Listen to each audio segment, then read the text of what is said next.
रहेगा types of unit cell. तो unit cell क्या होता है, हम लोग अभी बात किए थे कि किसी भी क्रिस्टल लैटिस का एक यूनिट क्या कहलाता है, एक यूनिट सेल कहलाता है। या फिर यूं हम लोग बात किए थे कि कोई भी एक, मान लो कोई भी रूम है, तो रूम का जो एक ईंट कहलाएगा वो क्या कहलाएगा, यूनिट सेल कहलाएगा। और उस ईंट के सहारे जो हमारे रूम बनते हैं उसको हम लोग क्या बोलते हैं, क्रिस्टल लैटिस बोलते हैं। तो अब कितने टाइप के यूनिट सेल होते हैं, तो बहुत सारे 4 टाइप के बेसिकली आपके यूनिट सेल होते हैं, जिसमें कि सबसे पहला आते हैं आपके पास प्रिमिटिव और simple cubic unit cell. Cubic unit, यहां पे type of cubic unit cell कर देना तो अच्छा रहेगा। Type of cubic unit cell, हम लोग क्यूबिक यूनिट सेल के बारे में जस्ट डिस्कस करेंगे। क्यूबिक यूनिट कहने का मतलब है क्या है कि आपके जो यूनिट सेल होंगे वो किस फॉर्म में होने चाहिए, क्यूब के फॉर्म में होने चाहिए। अब प्रिमिटिव, जैसे कि मान लो हमारे पास ये हमारे पास हो गए क्यूब, क्या हो गए, क्यूब हो गए। अगर ये यूनिट सेल क्यूब के फॉर्म में है, किस फॉर्म में है, क्यूब के फॉर्म में, ईट भी अगर दिखता है, तो इस टाइप के यूनिट सेल को हम लोग क्या बोलते हैं, क्यूबिक यूनिट सेल बोलते हैं। ठीक है, अगर ये प्रिमिटिव है या फिर सिंपल है, तो सिंपल क्यूबिक यूनिट सेल में क्या होगा कि जो एटम्स होंगे वो कॉर्नर पर मौजूद रहेंगे। सिर्फ एटम कहां पर मौजूद रहेंगे, आपके कॉर्नर पर मौजूद रहेंगे। अब यहां पे गौर करने वाली बात यह है कि ये वाला जो एटम है और ये वाला एटम एक दूसरे से चिपके हुए हैं। हर एक एटम एक दूसरे से क्या हुआ है, जुड़ा हुआ है। ये मैं दिखा रहा हूं ऐसे, लेकिन एक्चुअली में ऐसा नहीं होता। होता कैसे, ये एटम इससे भी जुड़ा हुआ, ये एटम इससे भी जुड़ा हुआ, ये एटम इससे जुड़ा हुआ, सारे के सारे आपस में क्या है, जुड़े हुए हैं, कुछ इस टाइप का। देखो यहां से ये एक एटम हो गया, ये आपस में कुछ इस टाइप का जुड़ा रहेगा। ये चौथा एटम है ऐसे इस टाइप का, इसी की वजह से आगे भी रहेंगे। तो ये चारों एटम आपस में क्या हो जाएंगे, जुड़ जाएंगे। अगर एटम किसी भी क्यूबिक यूनिट सेल में सिर्फ कॉर्नर पे मौजूद रहता है, तो इस टाइप की यूनिट सेल कहां पर होते हैं, कॉर्नर पे होता है। अब यहां पे गौर करने वाली बात यही है कि सारे एटम एक दूसरे से क्या है, जुड़े हुए हैं। ये नहीं कि ये सिर्फ कॉर्नर में दिखा रहे हैं, ये सिर्फ कॉर्नर में दिखा रहे हैं, ऐसा नहीं। ये एटम इससे जुड़ा हुआ है, ये एटम इससे जुड़ा हुआ है, ये एटम इससे जुड़ा हुआ है। मतलब यहाँ पे जो गैप दिख रहा है आपको, वो गैप आपको मिलेगा नहीं। तो ये होंगे आपके पास सिंपल क्यूबिक यूनिट सेल, जिसको हम लोग एससीसी बोलेंगे, simple cubic unit cell. Second आएंगे आपके पास body centre cubic unit cell, cubic unit cell, जिसको हम लोग बोलेंगे BCC. Body centre cubic unit cell में क्या होगा कि जो सबसे पहले तो क्यूब बना लो आप,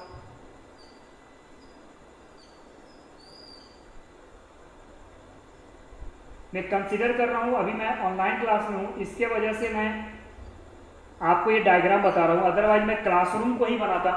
देखो सिंपल क्यूबिक यूनिट सेल में इसको एज्यूम कर सकते हो कि एटम का अरेंजमेंट कहां होना चाहिए, कॉर्नर पर होना चाहिए। एक एक चीज को बारीकी समझते चलना। Body centre cubic unit cell में क्या होगा कि एटम का अरेंजमेंट जो होंगे कॉर्नर पर होगा, ये तो फिक्स रहेंगे आपकी, कॉर्नर पर होगा, और इसके साथ साथ इसके बॉडी के सेंटर पर भी होगा। यानी body centre cubic unit cell में क्या होगा, एटम का जो अरेंजमेंट होगा वो आपके कॉर्नर पे भी होंगे और इसके साथ साथ बॉडी के सेंटर पर भी होगा। तो उसको हम लोग क्या बोलेंगे, body centre cubic unit cell. तो हम लोग यहां लेंगे बीसीसी या फिर body centre cubic unit cell. Third type आते हैं आपके पास face centre cubic unit cell. नाम से भी पता चल रहा है आपको, face centre cubic unit cell. Third number हो जाएंगे face centre cubic unit cell, जिसको हम लोग बोलेंगे प्यार से एफसीसी। क्या बोलेंगे, एफसीसी। अब इसमें देखो क्या होगा, सबसे पहले आप रूम में जाओ, क्लासरूम हम लोग या फिर कोई भी रूम हम लोग बना लिए। इसमें जो एटम का अरेंजमेंट होगा वो एक कॉर्नर पर होगा। सबसे पहला चीज कहां पर होंगे, सारे कॉर्नर पे एटम के अरेंजमेंट होंगे। और सेकेंड जो एटम होंगे वो कहां होने चाहिए, फेस के सेंटर में। एक एटम यहां पर, दूसरा, तीसरा, चौथा, पांचवा, ये हो गया छठा। ये जो मैं डार्क कर दिया हूं वो अंदर वाले हैं और जो ये व्हाइट दिख रहा है वो आपके कहां है, बाहर वाले। तो यहां पर हम लिख सकते हैं द यूनिट सेल या फिर the cubic unit cell in which atoms are arranged at each corner along with face centre, face के सेंटर पर भी। कहां एफसीसी में होगा, देखो जितने भी कॉर्नर दिख रहे हैं आपको वो सारे कॉर्नर में आपके एटम मौजूद होंगे और इसके साथ साथ फेस के सेंटर पर भी होगा। एक फेस हो गया, एक फेस, दो फेस, तीन फेस, चार फेस, पांच फेस, छह फेस हो गए। सारे फेस के सेंटर में भी एटम मौजूद रहेंगे। यहां पर भी एटम रहेगा, यहां पर भी एटम रहेगा, यहां पर भी एटम रहेगा, यहां पर भी एटम रहेगा, ऊपर भी एटम रहेंगे, नीचे पर भी क्या रहेंगे, एटम रहेंगे। टोटल कितने मिल गए, 8 कॉर्नर पे और 6 फेस पे, 8 6 14। ठीक है। नेक्स्ट टाइप है आपके पास edge centre cubic unit cell. Next है 4th नंबर, या फिर end centre cubic unit cell, जिसको हम लोग प्यार से बोलेंगे ईसीसी। फिर से वही कहानी, आप रूम में जाओ, क्यूब लो या फिर किसी भी रूम में बैठ जाओ आराम से और एज्यूम करो। क्या क्या एज्यूम करना है आपको कि एटम कहां पर मौजूद होगा, सारे कॉर्नर में।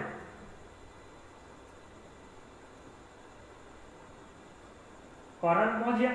अगर सिर्फ कॉर्नर पे मौजूद है तो बोलेंगे एससीसी। कॉर्नर के साथ साथ बॉडी पर मौजूद है सेंटर पर तो बीसीसी। और अगर कॉर्नर के साथ साथ फेस के सेंटर पर मौजूद है तो बोलेंगे हम लोग एफसीसी।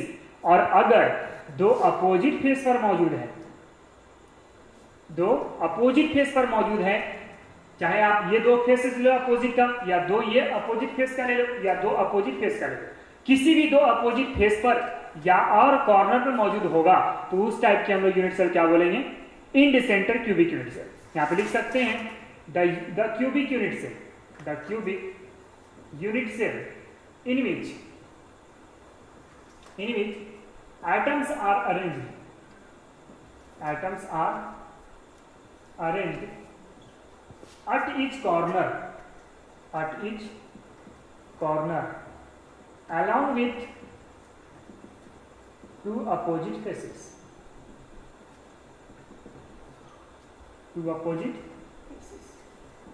कॉर्नर के साथ साथ अगर दो अपोजिट फेसेस में भी एटम मौजूद रहता है तो उसको बोलेंगे हम लोग ईसीसी या फिर end centre cubic unit cell. अब इसके बाद हमारे पास टॉपिक रहेंगे रिप्रेजेंटेशन ऑफ, नेक्स्ट टॉपिक रहेंगे हमारे पास representation of crystal. Next topic रहेगा रिप्रेजेंटेशन ऑफ क्रिस्टल।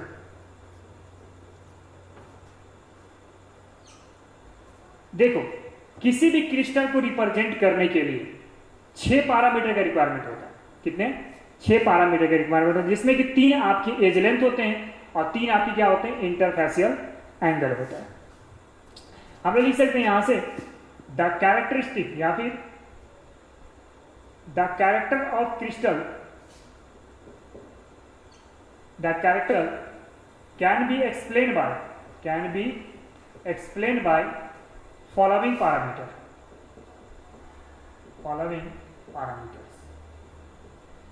अब ये पैरामीटर्स क्या क्या कौन कौन हो जाएंगे? सबसे पहला पैरामीटर हो जाएगा आपके पास एज लेंथ। एज लेंथ हम लोग एज्यूम करेंगे ए, बी और सी। सेकेंड रहेंगे आपके पास इंटरफेसियल एंगल, इसको हम एज्यूम करेंगे अल्फा, बीटा और गामा। जैसे मान लो हमने कोई भी एक यूनिट सेल या फिर क्रिस्टल को जनरेट कर,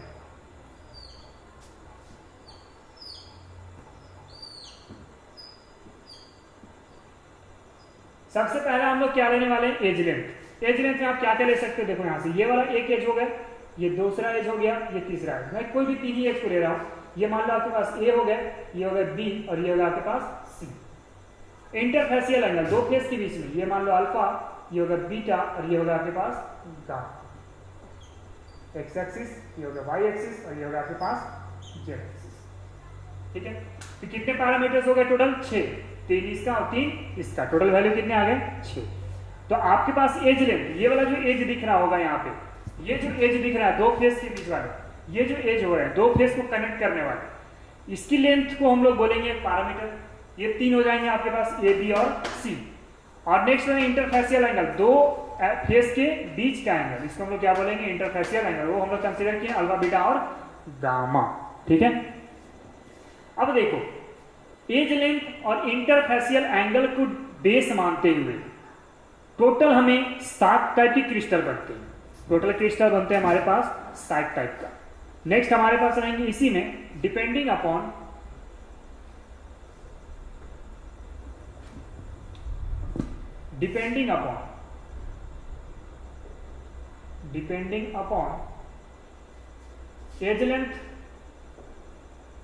as length and interfacial angle, total 7 type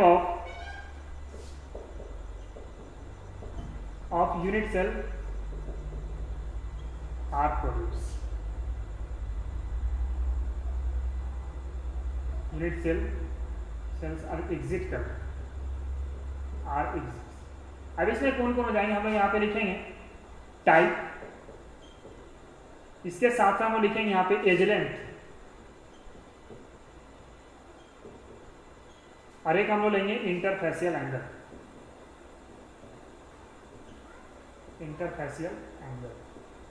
और यहां पे रखेंगे नंबर ऑफ शेप।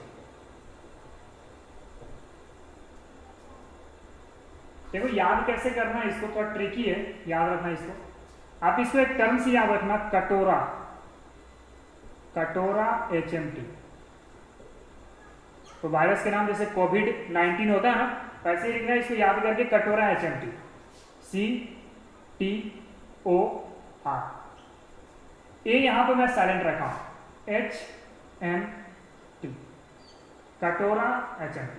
टोटल कितने हो गए? 1 2 3 4 5 6 7। इसको कहते हैं क्यूबिक यूनिट सेल। इसको कहते हैं टेट्राहेड्रल। इसको कहते हैं ऑर्थोरोम्बिक। यहां पर हो जाएगा रोम्बोहेड्रल। यहां पर हो जाएंगे हेक्सागोनल। यहां पर हो जाएंगे मोनोक्लिनिक,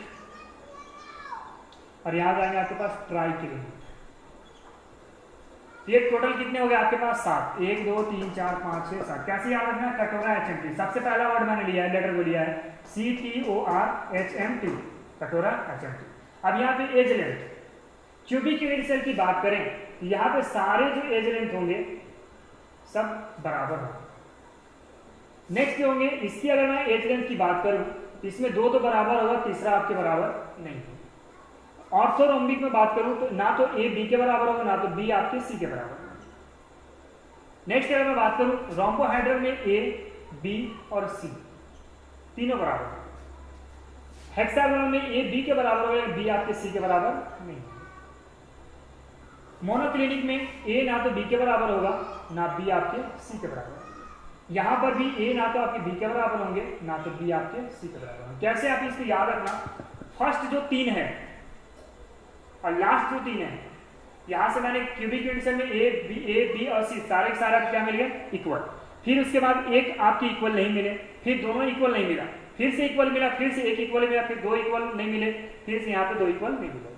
यहाँ पे क्लिनिक से याद रखना आप, क्लिनिक वाले में क्या है? तीनों का एज लेंथ क्या है? अलग अलग है। यहाँ पर भी अलग अलग है, यहाँ पर भी अलग अलग है। क्लिनिक में आपके अलग अलग है।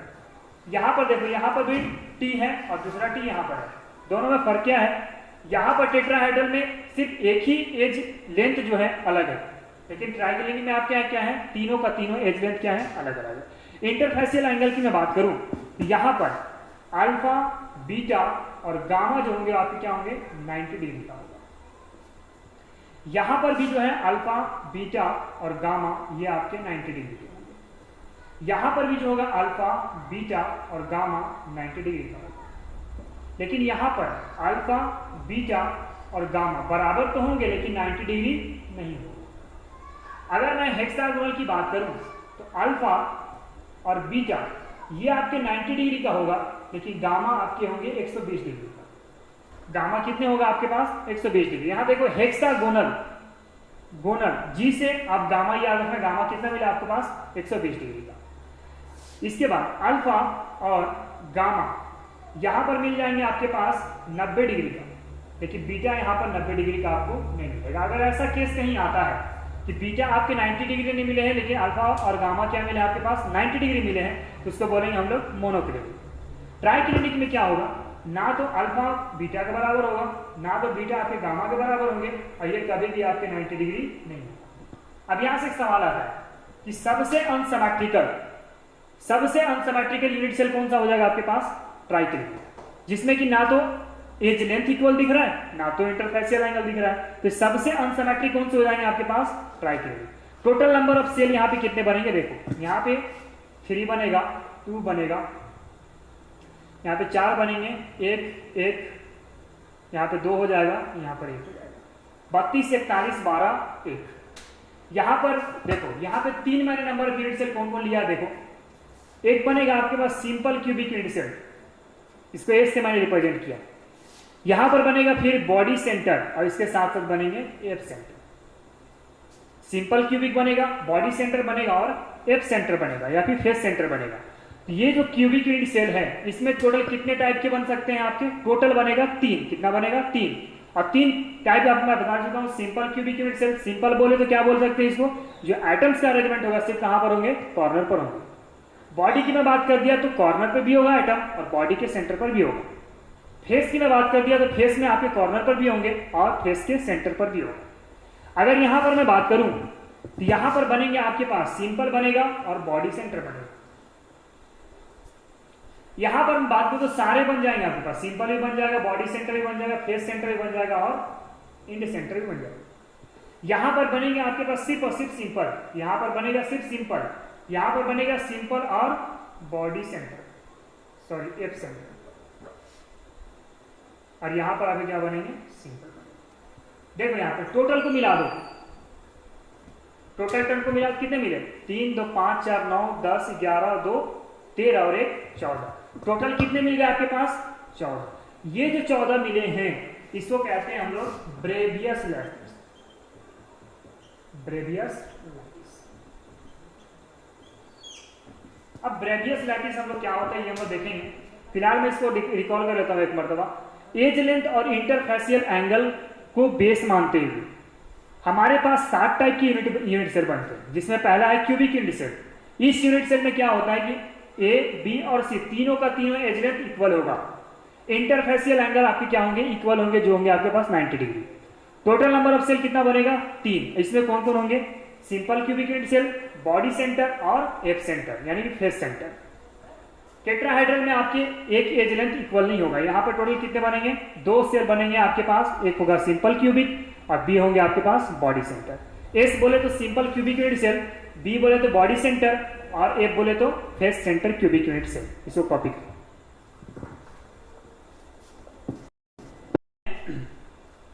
अब देखो ब्रेविज लैटिस क्या होता है। ब्रेविज लैटिस क्या करेंगे, कैसे डिफाइन करोगे? एज लेंथ और इंटरफेसियल एंगल को बेस मानते हुए हमें total 7 type of unit cell मिला था, और इसके अंदर टोटल हमें कितने मिल गए? 14 टाइप के लैटिस पॉइंट मिल गए, सॉरी 14 टाइप के लैटिस मिल गया। अब इस लैटिस जो 14 मिला है इसको हम लोग क्या बोलते हैं? ब्रेविज लैटिस बोलते हैं। तो हम लोग इसको डिफाइन कर लेते हैं कैसे होते हैं।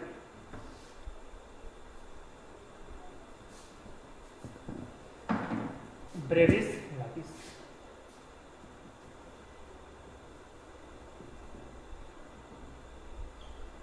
depending upon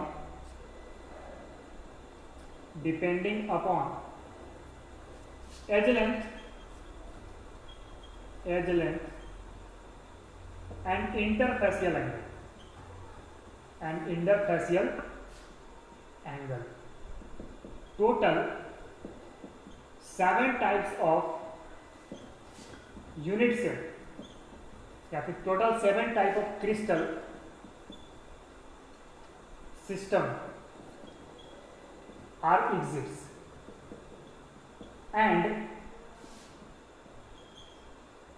and based on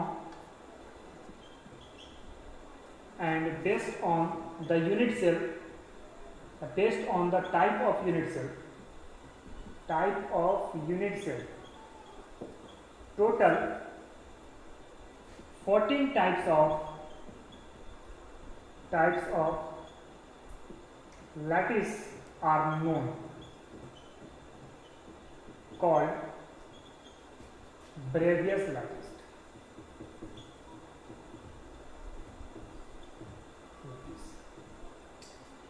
देखो एज लेंथ और इंटरफेसियल एंगल को बेस मानते हुए हम लोग को टोटल कितना टाइप मिल गया था? 7 टाइप का क्रिस्टल सिस्टम मिल गया था। अब इसके अंदर में जब हम लोग यूनिट सेल को काउंट किए थे, जो नंबर ऑफ सेल को हम लोग काउंट किए थे, टोटल कितना मिल गया था हमारे पास? 14 मिल गया था। वो 14 जो दिख रहा है आपको, दैट इज ब्रेविस लैटिस। इसे हम लोग क्या बोलते हैं?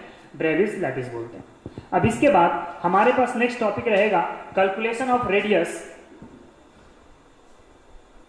नेक्स्ट टॉपिक है हमारे पास नेक्स्ट टॉपिक रहेगा कैलकुलेशन ऑफ रेडियस ऑफ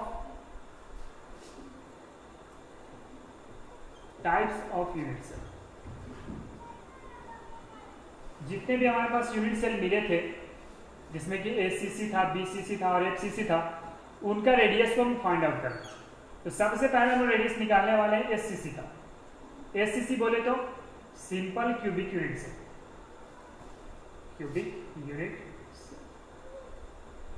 हमने बात किया था कि जो सिंपल क्यूबिक यूनिट सेल होता है उसमें एटम का अरेंजमेंट कहां पर होते हैं? सिर्फ और सिर्फ कॉर्नर पर होता है। सिर्फ कहां पर एटम का अरेंजमेंट होगा? कॉर्नर पर, इसके अलावा कहीं पर नहीं होगा। ये कॉर्नर होंगे, ये भी कॉर्नर होगा, ये भी कॉर्नर, ये भी कॉर्नर एटम, ये भी कॉर्नर एटम, ये भी कॉर्नर। ठीक है। अब मैंने एक बात और कहा था कि जो ये एटम है और ये एटम है आपस में क्या होगा? एक दूसरे से टच होंगे। मतलब इसमें जो बीच में आपको गैप दिख रहा है, ये गैपिंग आपको दिखेगा नहीं। मतलब अगर मैं बोल रहा हूं, अगर मैं ये कॉर्नर की बात करूं, एक कॉर्नर यहां पर, दूसरे कॉर्नर यहां पर, तो एक एटम ऐसा होगा, दूसरा एटम इसी के ठीक सटे हुए। ठीक है। थर्ड,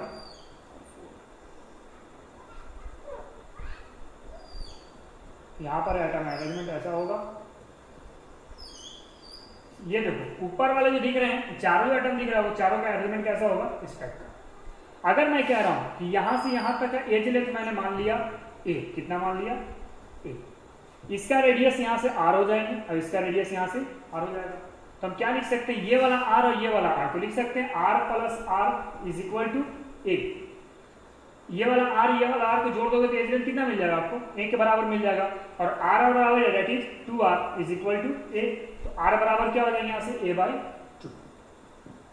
यानी कि जो एससीसी में, यानी प्रिमिटिव क्यूबिक यूनिट सेल में, जो एक एक एटम का जो रेडियस होता है वो कितना होता है आपका? a/2। इसका भी रेडियस a/2, इसका भी रेडियस a/2, इसका भी रेडियस a/2, इसका भी रेडियस a/2। ये हो गया आपके पास एससीसी का रेडियस। सेकंड हम लोग देखते हैं एफसीसी का रेडियस। एफसीसी का रेडियस सेकंड रहेंगे हमारे पास एफसीसी का रेडियस। एफसीसी बोले तो face centre cubic unit cell. इसमें एटम का अरेंजमेंट कहां कहां पर होगा? एटम सबसे पहले तो कॉर्नर पे होंगे और इसके साथ साथ फेस के सेंटर पे रहेंगे। दैट इज, ये आपके कॉर्नर हो गए, कॉर्नर पे एटम मौजूद हो गया। इसके साथ साथ फेस के सेंटर में रहेगा, फेस के सेंटर हो गया। आप ऐसे ले सकते हो 1 2 3, यहाँ पे 4, ये हो गया 5 और ये होगा आपके पास 6। अब रेडियस मैं निकालता हूं, मैं किसी एक फेस को कंसीडर कर रहा हूं, सारे फेस को मैं नहीं ले रहा हूं, सिर्फ एक फेस को मैं कंसीडर कर रहा हूं, 2 डायमेंशनल। ये देखो मैंने एक फेस को कंसीडर किया, इसमें जो एटम होंगे कुछ इस टाइप का अरेंजमेंट होगा, एक एटम, दूसरा एटम, ये होगा तीसरा एटम, ये हो गया चौथा एटम। इसके यहां पर भी क्या होंगे आपके पास एटम, ये ना फेस सेंटर पर हुआ, फेस के सेंटर पर देखो ये चारों कॉर्नर पे मिल गया, फेस सेंटर पर मिल गया। अब कैसे निकालेंगे इसका रेडियस, देखो अगर मैं इसका लेंथ मान रहा हूं a, इसका भी मैंने लेंथ माना a, तो इसका पाइथागोरस रूल अप्लाई करो, क्या मिलेगा यहां से दोनों का √a, क्या मिलेगा √a। इसका रेडियस r, इसका रेडियस 2r, डायगोनल बन गया, यहां से डायमीटर बन गया, यहां से भी क्या हो गया आपके पास r। तो हम क्या लिख सकते हैं, r plus 2r plus r is equal to √2। कैसे √2 आया, देखो यहां से ये a थे, यहां से ये थे, इसको निकाल लो, कितना मिल जाएगा यहां से a² plus a² that is √2a² that is √2। ठीक है, अब यहां से हम कैलकुलेट करते हैं तो 4r बराबर क्या मिल जाएंगे √2a, r बराबर क्या हो जाएगा √2a/4।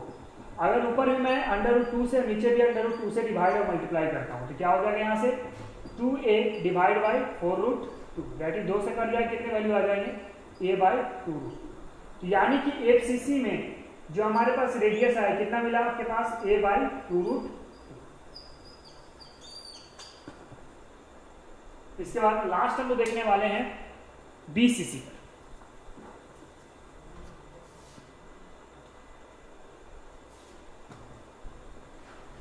बीसीसी की मैं बात कर रहा हूं,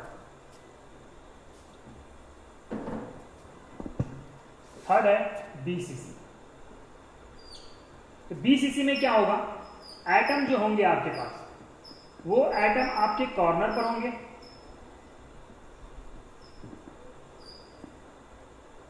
कॉर्नर पर होगा, और इसके साथ साथ कहां पर होंगे, बॉडी के सेंटर पर।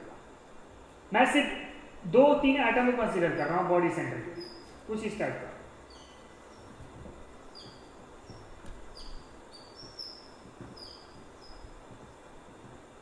एक मैंने यहां का कॉर्नर लिया, दूसरा कॉर्नर मैंने यहां का लिया, तीसरा मैंने बॉडी के सेंटर का लिया। अब तीनों एटम आपस में क्या है, जुड़े हैं। अगर मैं इसका रेडियस r लेता हूं, इसका 2r हो जाएगा, इसका क्या हो जाएगा r। इसकी अगर यहां से यहां तक की लेंथ की बात करो, यहां से यहां तक अगर लेंथ की बात करते हो तो वो मिल जाएंगे आपके पास √3, क्या मिल जाएगा √3, r plus 2r plus r। यहां से देखो ये वाला कॉर्नर, वो वाला कॉर्नर से लेकर के ये वाला कॉर्नर के बीच का अगर डिस्टेंस देखोगे तो आपको मिलेगा √3, क्या मिलेगा √3। यहां से लेकर के यहां तक का जो डिस्टेंस मिलेगा वो क्या मिलेगा √3a। अगर मैं इसको a कंसीडर कर रहा हूं, इसको भी मैं a कंसीडर कर रहा हूं, ये भी हमारे पास क्या है a। तो क्या हो जाएगा यहां से 4r is equal to √3a। तो r बराबर क्या हो जाएंगे √3a/4। समराइज कर लेते हैं, एससीसी का रेडियस कितना मिला आपके पास a/2, बीसीसी का कितना मिला √3a/4, और एफसीसी का कितना मिला a/2√।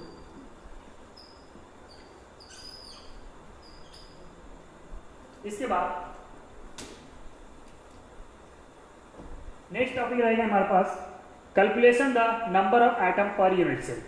Calculation of number of atom per unit cell last topic है आज का। Calculation the number of atom, the number of atom per unit cell. इसमें भी हम लोग तीनों केस देखेंगे। पहला देखेंगे हम लोग एससीसी। इससे पहले आप ये जान लो, अच्छा ठीक है, पहले देख लेते हैं हम लोग एससीसी का। तो एससीसी में क्या होंगे, एटम के अरेंजमेंट सिर्फ और सिर्फ कहां पर होगा, कॉर्नर पर। एटम होंगे आपके सिर्फ कॉर्नर, ये कॉर्नर हो गए, कॉर्नर हो गए, कॉर्नर हो गए, कॉर्नर हो गए, कॉर्नर हो गए, कॉर्नर हो गए, कॉर्नर हो गए, कॉर्नर। अगर मैं, ये तो हमारे पास यूनिट सेल हो गए। अगर मैं इस एटम का इस यूनिट सेल में बात करूं, कितना पार्ट है ये पार्ट होते हैं आपके पास 1/8। कितने होते हैं? 1/8। मतलब किसी भी एटम का किसी एक यूनिट सेल में कितना कंट्रीब्यूट होगा, कॉर्नर पे अगर मौजूद है तो 1/8। कितना होगा? 1/8। यहां पर देखो ये एटम का सिर्फ 1/8वां भाग इस कॉर्नर में मौजूद है, बाकी कहां पर होगा? इसके बगल वाले यूनिट सेल में। जैसे कि मान लो ये हमारे पास रूम है, इसके बगल भी रूम है, इसके उधर भी रूम है, इसके ऊपर भी रूम है, इसके नीचे भी रूम है, इसके इधर भी रूम है, इसके उधर भी रूम है।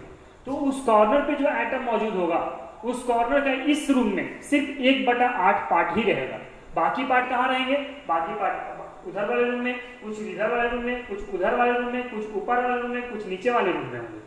सिर्फ इस रूम में कितने कंट्रीब्यूट करेंगे? सिर्फ 1/8। कितना कंट्रीब्यूट करेगा? 1/8। यहां पे लिख सकते हैं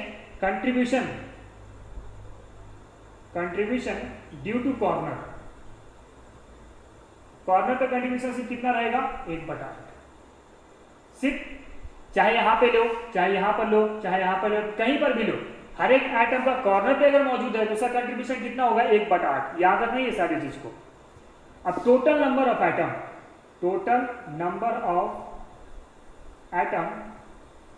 पर यूनिट से, हमारे पास कॉर्नर पे सिर्फ मौजूद है एटम, तो कॉर्नर में एक एटम कंट्रीब्यूशन कितना होता है? 1/8। इस कॉर्नर पे 1/8 है, बाकी सारे कॉर्नर पे कितने होंगे? टोटल कॉर्नर कितने आ गए हमारे पास? 1 2 3 4 5 6 7 8। एक एटम पर कंट्रीब्यूशन है 1/8, तो 8 कॉर्नर पर कितने हो जाएंगे? 1 कर दिया गया। तो कि एससीसी में number of atom per unit cell कितना आ गया आपके पास? सिर्फ 1 आया। कैसे आया? एक कॉर्नर पर एक एटम कंट्रीब्यूशन कितना था? 1/8। टोटल कॉर्नर कितने थे हमारे पास? 8 मल्टीप्लाई कर दिया, 8 से 8 कैंसिल आउट हो गए, कितने मिल गया हमारे पास? सिर्फ 1। सेकेंड आते हैं हमारे पास बीसीसी का। बीसीसी में क्या होगा? एटम का अरेंजमेंट जो होंगे आपके पास वो कॉर्नर पर होगा और उसके साथ साथ बॉडी के सेंटर पर भी होगा। 1 2 3 4 5 6 7 और 8। अब यहां पर देखो, अगर बॉडी सेंटर की कंट्रीब्यूशन की बात करें, contribution due to body centre. अब देखो ये जो एटम है बॉडी के सेंटर पर, यहां पर सेंटर पर मौजूद है, सिर्फ ये पूरा का पूरा एटम कहां पर है? सेंटर पर। तो इस रूम में कितने बॉडी सेंटर मिलेंगे? सिर्फ 1। तो कंट्रीब्यूशन कितना होगा? 1। तो contribution due to body centre कितने मिल जाएंगे आपके पास? 1। उसके बाद टोटल नंबर निकाल सकते हैं। Total number of atom per unit cell कितना हो जाएगा? पर यूनिट देखो एटम का अरेंजमेंट कहां का है? सबसे पहले कॉर्नर पर, तो कॉर्नर कंट्रीब्यूशन 1/8 और टोटल कॉर्नर 8। ये कॉर्नर का निकल गया और एक बॉडी सेंटर पर मौजूद है। देखो यहां पे तो मैंने इसको +1 कर दिया, 8 से 8 कैंसिल आउट हो गया, वैल्यू कितने आ गए? 1। वैल्यू टोटल मिल गया, आ गया 2। तो total number of atom per unit cell BCC में कितना होगा? 2 होगा। एक बॉडी सेंटर पर और 1/8 गुने 8 किसी कॉर्नर पर। ठीक है, तो बॉडी सेंटर पर कंट्रीब्यूशन कितना होता है? 1 होता है। कॉर्नर पर कंट्रीब्यूशन कितना होगा? 1/8। ये सारी चीज को याद रखना। नेक्स्ट थर्ड है आपके पास एफसीसी।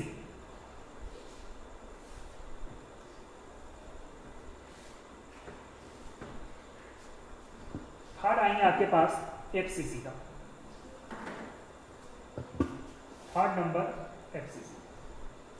अब एफसीसी में एटम का अरेंजमेंट कहां कहां पर होता है? एक तो होंगे आपके पास कॉर्नर में और एक होंगे और बाकी होंगे आपके पास फेस के सेंटर में। कॉर्नर पे होंगे और इसके साथ साथ फेस के सेंटर पर होगा।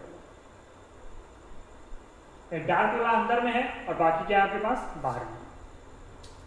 अगर मैं कंट्रीब्यूशन की बात करूं, कंट्रीब्यूशन ऑफ फेस सेंटर या फिर कंट्रीब्यूशन ड्यू टू फेस